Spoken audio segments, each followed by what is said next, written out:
Dans cette courte présente vidéo nous allons voir comment Tariq Ramadan, islamologue très médiatisé arrive, de façon consciente, à mentir à tous les Français, les Belges, les Suisses et autres francophones. Dans ce voyage à travers les valeurs de l'islam, nous allons nous arrêter sur la première, sans doute la plus importante, parce qu'elle est à la source et parce qu'elle est à la destination. C'est la notion et c'est la valeur de la paix, et salam. Nous savons que l'islam, en tant que religion, prône et célèbre cette notion de paix. La paix est-elle vraiment la chose la plus importante en islam? Voyons ce que le Coran dit à ce sujet. Sourate 47, Mohammed, verset 35. فلا تهنوا وتدعوا إلى السلم وأنتم الأعلون والله معكم ولن يتركم أعمالكم. Traduction du verset. Ne faiblissez donc pas et n'appelez pas à la paix alors que vous êtes supérieur, qu'Allah est avec vous, et qu'il ne vous frustrera jamais. Voilà quelque chose qui laisse perplexe. La paix, selon ce verset n'est pas primordiale, loin de là puisqu'elle serait interdite. Pourquoi cet islamologue si médiatisé ne cite pas ce verset? En bon français, cela s'appelle du mensonge intellectuel. L'islam, en tant que religion, prône et célèbre cette notion de paix dans le nom même de l'islam. Parce que dans l'islam, il y a salam, il y a la paix. Et salam, c'est le nom du premier, l'awwal, c'est-à-dire Dieu. C'est le nom du dernier, c'est-à-dire Dieu encore, et salam. Et c'est un nom qui est un des noms du paradis. Wallahu yad'ukum ila dar as-salam. Dieu vous appelle et vous invite à la demeure de la paix. Voilà encore quelque chose qui laisse perplexe. Le terme islam raciné selem veut dire soumission et non paix. Il est vrai que le mot salam veut dire paix, mais le mot salam et le mot islam sont des mots différents avec une racine commune. Si nous remplaçons le mot soumission par paix, alors il est évident que la définition change. Ici Monsieur Ramadan pratique un double discours, en effet, remplacer un mot par un autre mot et dire que ce dernier est l'équivalent du premier, cela est un mensonge. Lorsque cet islamologue parle de Dar el-Salam, il est bien sûr question de paix, mais notez bien qu'il cache la signification de islam.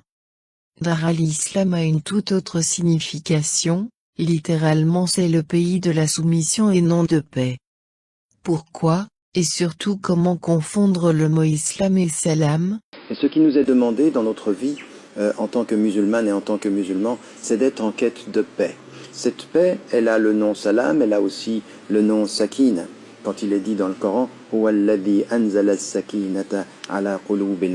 c'est-à-dire c'est lui qui a fait descendre la paix, cette tranquillité du cœur dans le cœur des musulmans. Voici ce que dit Tariq Ramadan, c'est lui qui a fait descendre la paix.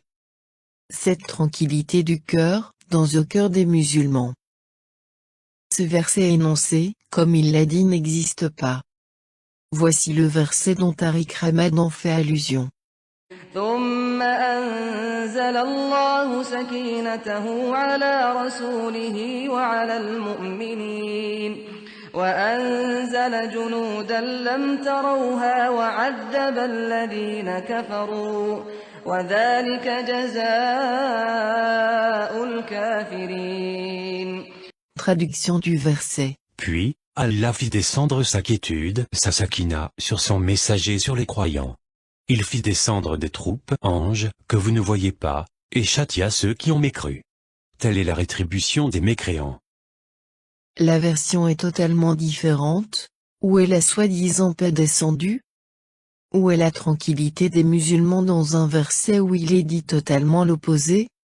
Pourquoi ces mensonges permanents de la part d'un soi-disant universitaire, qui dans son propre discours ne mentionne jamais ces références?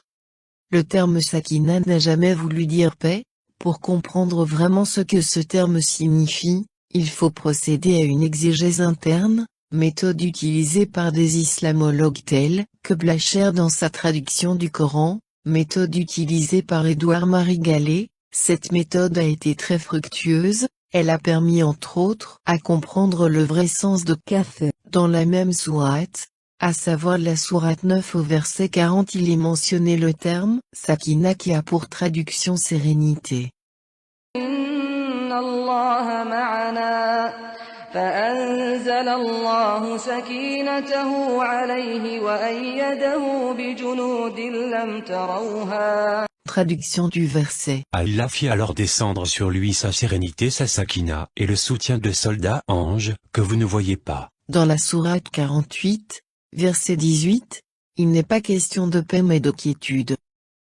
لقد رضي الله عن المؤمنين إذ يبايعونك تحت الشجرة فعلم ما في قلوبهم فأنزل السكينة عليهم وأثابهم فتحا قريبا. Traduction du verset. Allah a très certainement agréé les croyants quand ils t'ont prêté le serment d'allégeance sous l'arbre. Il a su ce qu'il y avait dans leur cœur, et a fait descendre sur eux la quiétude, et il les a récompensés par une victoire proche. Comment peut-on alors rajouter, délibérément, comme l'a fait Tariq Ramadan, le terme paix? Est-ce encore un mensonge pour changer, ou est-ce le Coran qui, par miracle, se tromperait? Voilà encore une question sans réponse.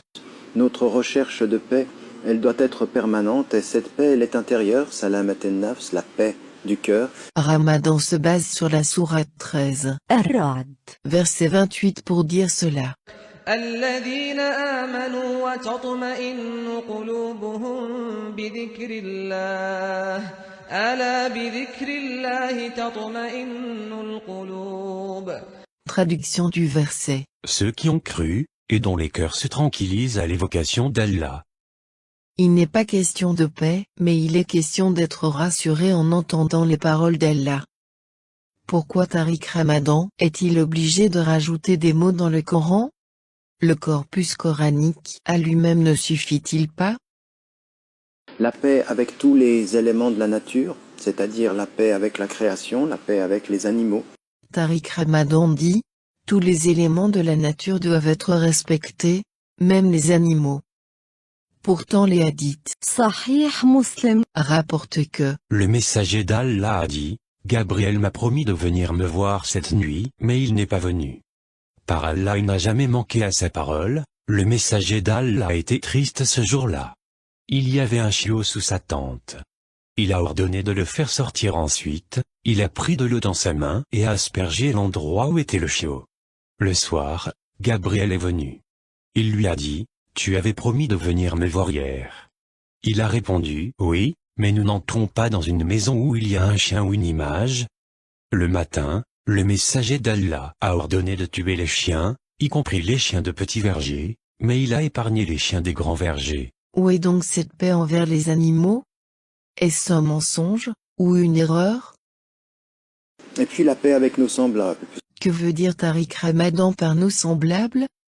S'il est question des musulmans, il est tout à fait normal de rester en bons termes avec les gens de sa communauté.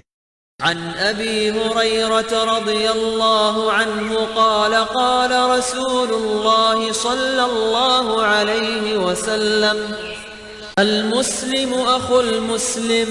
Néanmoins, s'il s'agit des chrétiens et des juifs, alors Tariq Ramadan se trompe, ou ment.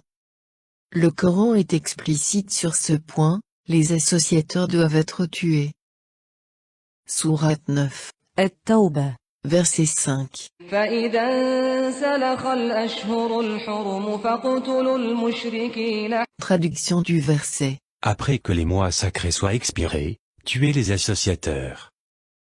Que le prophète, quand il arrive à Médine, il dit « Efshus salam », répandez la paix. Et donc ce que nous devons comprendre au moment où nous jeûnons, c'est que le moment du jeûne doit être un moment de quête de paix intérieure. Et comme nous jeûnons, il faut chercher cette paix. Et comme nous agissons avec les êtres, il faut chercher cette paix. Et comme nous essayons de demander à Dieu qu'il nous permette d'acquérir cette valeur, mais en même temps cet état du cœur qui est celui de la paix intérieure, Inch'Allah.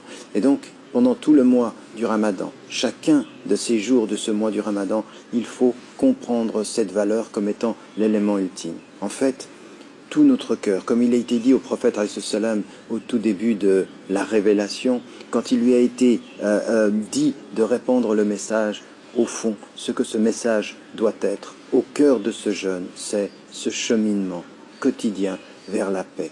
Et pour trouver la paix, il faut se réconcilier avec ses valeurs que nous allons étudier pendant tout le mois du Ramadan. Il faut se réconcilier avec ses principes et puis il faut être un agent de paix sur la terre. Voici ce que Tariq Ramadan dit, il faut être un agent de paix sur la terre. Voilà encore qui laisse perplexe.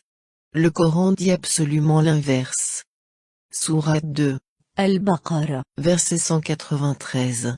وقاتلوهم حتى لا تكون فتنة ويكون الدين لله فإن انتهوا فلا عدوان إلا على الظالمين. Traduction du verset. Et tuez-les jusqu'à ce qu'il n'y ait plus d'association, et que la religion soit entièrement à Allah seul. S'ils cessent, donc plus d'hostilité, sauf contre les injustes. Que chaque musulmane qui m'entend, que chaque musulman qui m'entend maintenant et qui jeûne pendant ce premier jour, eh bien, entre dans cette dimension. Car le jeûne, en l'occurrence, en nous privant de manger et de boire et en commençant à méditer, c'est fondamentalement une dimension de paix que nous devons établir autour de nous. Être des agents de notre paix intérieure, c'est-à-dire responsables de nous-mêmes, être des agents de la paix autour de nous, faire la paix avec la nature, et dans cette célébration, comprendre le verset du Coran qui nous dit « Entrez dans la paix de Dieu de tout votre être ». Tariq Ramadan fait allusion au verset 208 de la sourate 2. Al-Baqarah. يا أيها الذين آمنوا ادخلوا في السلم كافة ولا تتبعوا خطوات الشيطان إنه لكم عدو مبين. Traduction du verset. Ô les croyants! Entrez en plein dans l'islam, et ne suivez point les pas du diable, car il est certes pour vous un ennemi déclaré. Il n'est pas question de paix mais de soumission. Voilà, pour ce premier jour, n'oubliez jamais de rester positif, de prendre bien soin de vous et de dire à ceux que vous aimez, que vous les aimez, Inch'Allah. Assalamu alaikum wa rahmatullah wa barakatuh. Tariq Ramadan n'a donné aucune référence lors de sa vidéo. Toutes ces informations sont erronées, imprécises et parfois complètement grotesques.